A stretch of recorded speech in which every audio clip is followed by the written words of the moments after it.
میں سب سے پہلے تو آپ سب کو یہ واضح کر دوں کہ جو میں نے کل پنجاب اسمبلی سے اپنے جو پارلیمنٹری پارٹی سے ایڈریس کیا تھا تو اس میں ایک غلط فہمی ہوگی، وہ میں ذرا آپ سب کے سامنے پہلے واضح کر دوں. غلط فہمی ہوگی ہماری اپوزیشن کو، یعنی ہماری جو گورنمنٹ میں بیٹھی ہوئی ہے اور جو پی ڈی ایم کے لوگ ہیں.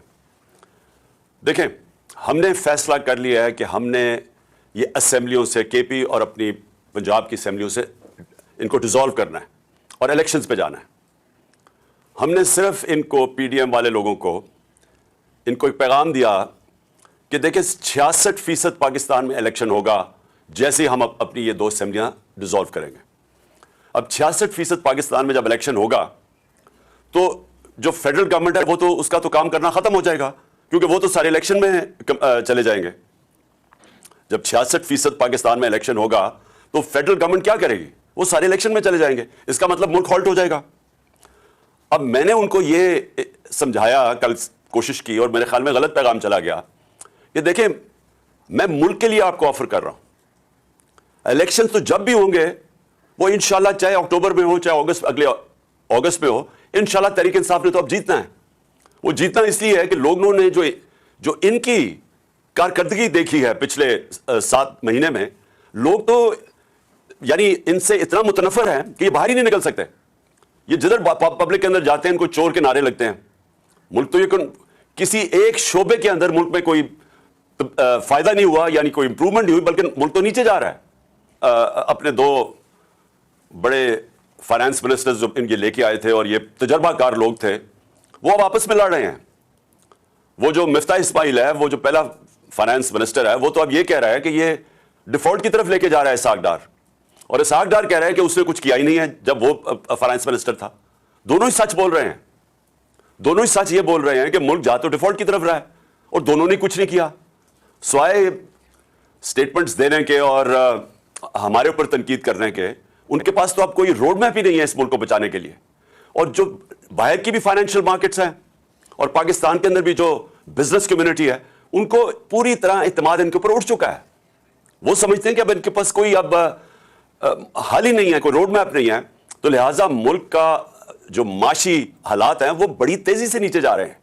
اور کوئی بھی شعبہ، بزنس لے لیں، انڈسٹری لے لیں، زراعت لے لیں، آئی ٹی لے لیں، ایک اس وقت ملک کے اندر جو اس ملک کو ویلتھ کریشن کر سکتا ہے، دولت میں اضافہ کر سکتا ہے، ایک بھی نہیں ہے شعبہ جو کہ ان کی جو اب اس حکومت کے اوپر اعتماد رہ گیا ہو. تو نہ اندر سے کوئی اس کے اوپر اعتماد نہیں رکھتا ہے، نہ باہر سے. 75% پاکستانی کہہ رہے ہیں الیکشنز کرواؤ، کیونکہ وہ بھی یہ سمجھ گئے ہیں کہ گورنمنٹ فیل ہو گئی ہے. تو اس میں ہم نے صرف ان کو یہ کہا کہ ہم تو یہ کرنے جا رہے ہیں. اب آپ کو اگر ملک کی فکر ہے تو آپ اس وقت کیونکہ ملک آپ سے سنبھالا نہیں جا رہا، ملک جا رہا ہے ڈیفالٹ کی طرف، تو آپ بھی الیکشنز کروا دیں. ایک جنرل الیکشن ہی ہو جائے بجائے یہ کہ 66% پاکستان میں ہوگا. یہ میرا مقصد ان کو کہنے کا تھا. باقی ان سے بات چیت کس چیز پہ ہوگی؟ ہو ہی نہیں سکتی. یہ جس لیے گورنمنٹ میں آئے ہوئے ہیں اور ہم نے اپنی طرف سے پوری زور لگایا گورنمنٹ کرنے میں، اس میں زمین آسمان کا فرق ہے. ان کا صرف گورنمنٹ میں آنے کا مقصد کیا تھا؟ اپنے چوری معاف کروانے کے لیے. پہلے یہ اپنی چوری معاف کروا چکے تھے جنرل مشرف سے این آر او لے کے. اب یہ دوسرا این آر او انہوں نے لیا ہے، وہ بھی بدولت جو ان کے ہینڈلرز تھے، انہوں نے ان کی وہ سہولت کار بنے ان کو دوسرا این آر او لینے کے لیے. اور جنرل مشرف کو جو سب سے بڑی تنقید ہوئی تھی وہ اس کے این آر او دینے پہ تھی. باقی تو جنرل مشرف نے ان دونوں پارٹی سے ملک کو بہتر چلایا تھا. لیکن اس کو جو لوگ برا بھلا کہتے ہیں، لوگ ابھی بھی نہیں بھول سکتے کہ چوری ہوئی ملک کی. دیکھیں، چوری ہوتی ہے کسی مثلا میرے گھر چوری ہو گئی، لیکن کرپشن ملک کا پیسہ چوری ہوتا ہے. تو جنرل مشرف کے پاس تو اختیار ہی نہیں تھا کہ جو ملک کا پیسہ چوری ہو وہ معاف کر دے. اور اب پھر 1100 ارب روپے کا انہوں نے یہ آئے ہیں اور ان کا صرف ایک مقصد تھا کہ 1100 ارب روپے کے ان کے کیسز معاف ہوں. تو سب کے کیسز معاف ہوتے جا رہے ہیں. یہ دار بھی بچ گیا ہے. دار کا میں یاد کروا دوں کہ اس سے پوچھا تھا کہ $5 ملین آپ نے اپنے بچوں کو بھیجے ہیں، آپ نے کدھر سے بھیجے ہیں؟ آپ کی انکم میں تو یہ شو نہیں ہو رہا. اس نے کہا جی مجھے وہ ابو دھابی سے، میں کسی ابو دھابی کے شیخ کے لیے کام کرتا تھا تو اس نے مجھے پیسہ دیا ہے. انہوں نے اگلا سوال پوچھا کہ اگر اس نے پیسہ دیا تو آپ کے پاس کوئی تو ثبوت ہوگا. کسی نے $5 ملین آپ کو ایسے کیش میں تو نہیں پکڑا دیا، کوئی تو ہوگا، کوئی چیک وغیرہ. جب اسے یہ سوال پوچھا گیا، وہ اس کے جہاز میں بیٹھ کے جو پرائم منسٹر تھا تب خاقان عباسی، اور وہ ملک سے فرار ہو گیا. اب آ کے انہوں نے قانون اتنا بدل دیا کہ وہ بھی پاک ہو گیا. اور اب وہ مریم بھی بچ گئی ہے. نواز شریف کی تیاری ہو رہی ہے اس کو بھی بچانے کے لیے. آصف زرداری کے کیسز وہ ختم ہو رہے ہیں. 1100 ارب روپے کا ملک کو ڈاکہ پڑ رہا ہے, اور یہی انہوں نے ابھی تک اگر ان کا کوئی کارنامہ ہے تو وہ ہے کہ اپنے کیسز معاف کروا لیے ہیں. اور اس کا جو دوسرا ان کی کوشش ہے کہ کسی نہ کسی طرح عمران خان کو ڈسکوالیفائی کریں, کسی نہ کسی طرح پی ٹی آئی کے لوگوں کے اوپر کیسز کریں تاکہ ہم ناک آؤٹ کر دیں, یعنی ٹیکنیکل ناک آؤٹ کر کے تو ہم کسی طرح الیکشن جیت جائیں, اور یہ نہیں جیت سکیں گے. تو ملک کا اس وقت ضرورت یہ ہے کہ سیاسی استحکام آئے, اس کی وجہ سے معاشی استحکام آئے گا. سیاسی استحکام آ سکتا ہے صرف ایک طریقے سے, وہ ہے الیکشنز, اور اسی لیے آج 75% قوم اس چیز کے اوپر آ گئی ہے کہ الیکشنز کے علاوہ کوئی دوسرا راستہ نہیں ہے.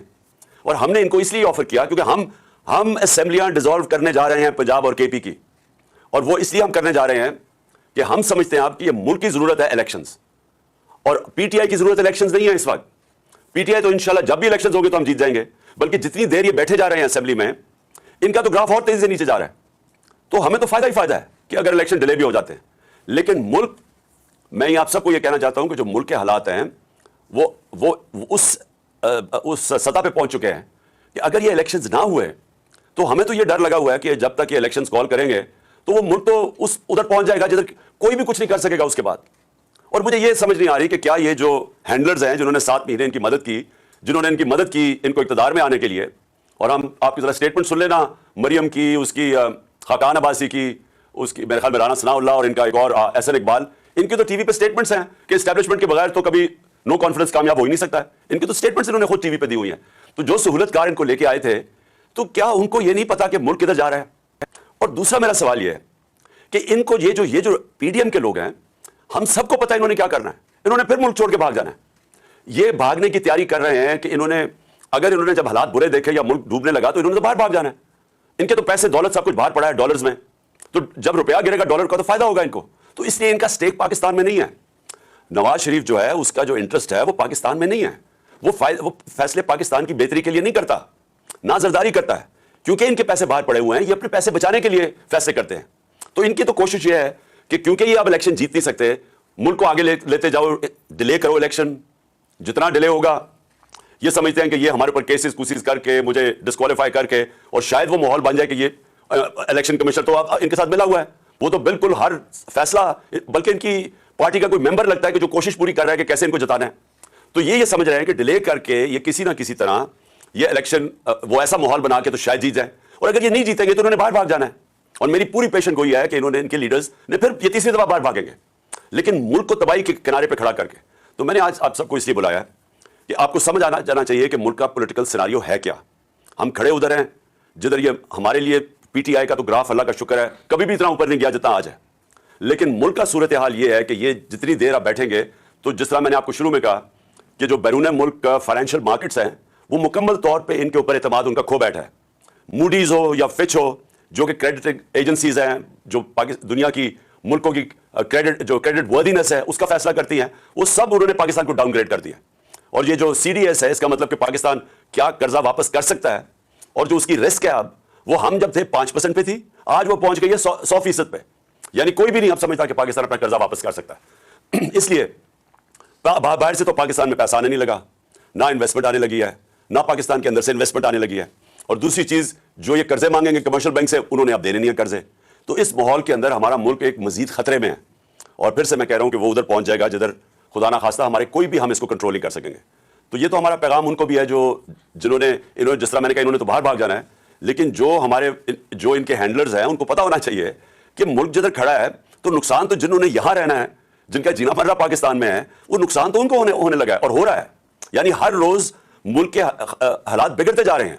یا انہوں نے ساری ایل سیز وہ نہیں آنر کر رہے ہیں, ساری باہر سے امپورٹس بند کر دی, اور امپورٹس وہ ہیں جو کہ را مٹیریل کے امپورٹس ہیں. اس کا مطلب فیکٹریاں بند ہوتی جا رہی ہیں. انڈسٹری ہماری, ہم نے ریکارڈ بڑی دیر کے بعد انڈسٹری کو اٹھایا تھا اپنی, جو 10.6% پہ گرو کر رہی تھی. ہمارے آخری مہینے میں 26% پہ انڈسٹریل گروتھ تھی, آج وہ 0 پہ پہنچ گئی ہے.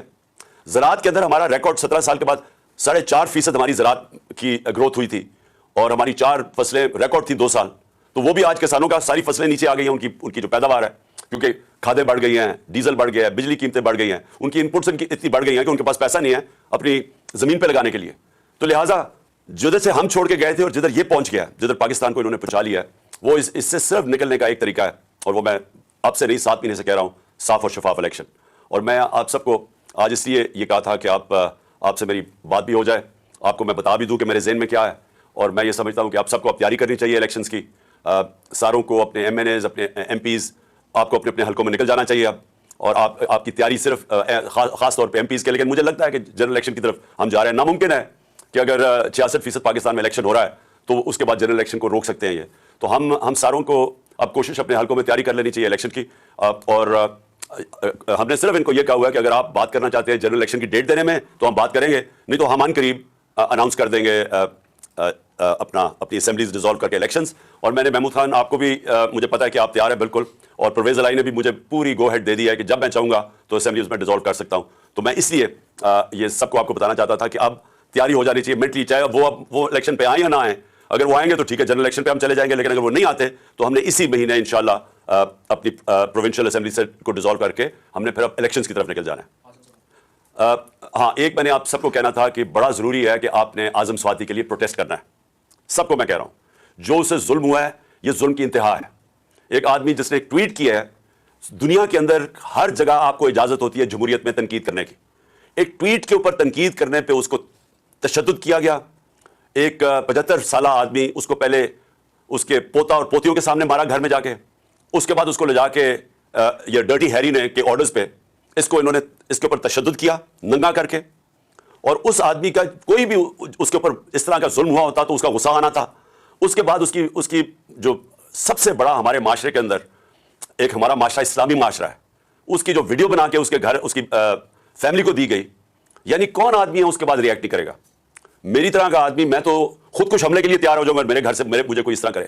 یعنی میں تو اپنا سارا, میں اس کے بعد تو صرف ایک چیز میرے ذہن میں آئے کہ میں نے بدلہ کیسے لینا ہے, اور میں ہر سطح پہ جاؤں بدلہ لینے کے لیے. تو وہ آدمی جب اس کا ذہنی اس کا سوچ دیکھے کہ وہ کدھر پہنچا ہوا ہے, تو اس سے اگر منہ سے چیزیں نکل بھی گئی تو یہ تو دیکھیں کہ ہوا کیا ہوا ہے. آپ سب بیٹھے ہوئے ہیں اور میں آپ سب کو جانتا ہوں کہ آپ کو سب کسی سے بھی یہ ہو تو آپ سارے اسی طرح ریئیکٹ کریں. کون غیرت مند آدمی اس طرح ریئیکٹ نہیں کرے گا؟ اور اس کو آپ پکڑ کے اس کے اوپر 30 FIR کاٹ دیا اور اس کو کوئٹہ لے گئے ہیں, اور اس کی ہارٹ کی کنڈیشن ہے. ہم یہ ابھی سب, اگر اعظم سواتی کو کچھ ہوا, ہم سارے FIRs کاٹیں گے ان سب لوگوں پہ جو ذمہ دار ہیں اسے یہ اس کے اوپر تشدد کرنے پہ, اور اس کو پھر یہ جو اس کو کوئٹہ لے کے گئے ہیں جس طرح پکڑ کے لے کے گئے ہیں. سارا ہمارے جسٹس سسٹم کا مذاق اڑ گیا. سارا پاکستان کے اندر فنڈامنٹل رائٹس, یعنی میں پھر سے بڑے ادب سے اپنی عدیہ سے کہتا ہوں کہ اگر آپ اس قوم کے فنڈامنٹل رائٹس کی حفاظت نہیں کریں گے تو اور کون کرے گا؟ کہ کس کے پاس ہم جائیں ہیں کہ اتنی بڑی وائلیشن ہو رہی ہے انسانی حقوق کی, تو اس کا یہاں تو اس کا مطلب جنگل کا قانون ہے, تو طاقتور جو مرضی کر سکے. تو اس لیے میں چاہتا ہوں کہ ساروں کو آپ کو اس کے اوپر سٹیٹمنٹس دینی چاہیے اور کھڑا ہونا چاہیے. آپ کو ساروں میں اپنے لوگوں کو اویئر کرنا چاہیے کہ اگر یہ آج اعظم سواتی سے ہو سکتا ہے تو یہ آپ کے کسی سے بھی یہ ہو سکتا ہے. یہ تو ایک دفعہ اگر اس کے اوپر یہ جس طرح کر رہے ہیں, یہ تو کوئی بھی پاکستان میں, اس کا مطلب ہم کوئی بھی اگر منہ کھولیں گے اور کوئی اپنا آزادی رائے کا اظہار کریں گے تو ہم کسی سے بھی ہو سکتا ہے. ارشد شریف سے جو ہو چکا ہے, یہ بھی کوئی اس کی کوئی مثال ہے کہ اس پاکستان کا نمبر 1 انویسٹیگیٹو جرنلسٹ, اور سب کو پتا ہے کہ وہ سب سے کریڈیبل باضمیر آدمی, محب وطن پاکستانی, ساروں کو پتا ہے, اس لیے لوگ اس کو اتنا پسند کرتے تھے, اس لیے وہ اوپینین میکر تھا. لوگوں کو پتا تھا کہ وہ ملک کے لیے کھڑا ہے, ملک کے مفادات کے لیے. اس سے جو ہوا ہے اور اسے جا کے باہر قتل کر دیا. اور مجھے اتنا افسوس ہے اپنے صحافی برادری سے کہ اس کے لیے نہیں آپ کھڑے ہوں گے, اور آپ کی جس کی بھی وجہ سے اس کے لیے کھڑے نہیں ہو رہے, یہ تو اس کا مطلب آپ سب کسی سے بھی ہو سکتا ہے. کسی بھی صحافی, اگر ارشد شریف سے ہو سکتا ہے تو کسی سے بھی ہو سکتا ہے. اس لیے میں اپنی قوم کو کہتا ہوں کہ یہ وقت ہے اپنی حقیقی آزادی کے لیے کھڑے ہو. حقیقی آزادی آتی ہے حقوق سے, حقوق ملتے ہیں رول آف لا سے, انصاف سے. تو یہ پاکستان میں وہ وقت ہے. تو آپ سب کو میں یہ کہنا تھا کہ آپ سب کو مینٹلی پریپیئر ہونا چاہیے کہ ہم نے ابھی الیکشنز میں بھی جانا ہے, اور یہ ہماری مسلسل جدوجہد جاری رہے گی. یہ پہلا قدم ہوگا انشاءاللہ جب ہم اپنی پروونشل اسمبلیز میں الیکشنز کروائیں گے.